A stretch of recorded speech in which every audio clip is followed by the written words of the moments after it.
And ఇది మాత్రమే కాదు, ఇకపోతే బీఆర్ఎస్ పార్టీ విషయానికి వస్తే బీఆర్ఎస్ పార్టీలో కల్వకుంట్ల కవిత 2025 సంవత్సరంలో పెద్ద అణుబాంబునే పేల్చిందని చెప్పుకోవాలి.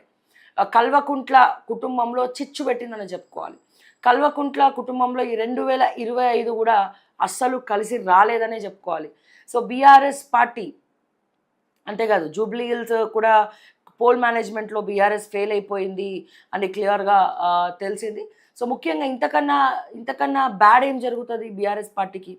సో జనాల్లో కొద్దో గొప్ప గ్రాఫ్తో తిరుగుతున్నప్పటికీ ఒకవైపు 2025 సంవత్సరంలో కల్వకుంట్ల పంచాయతీ ఏర్పడి ఆడబిడ్డ బయటికి వచ్చి తనే ఏకే మేకే కూర్చోవడము, కుటుంబ సభ్యురాలే బయటికి వచ్చి మాట్లాడడం,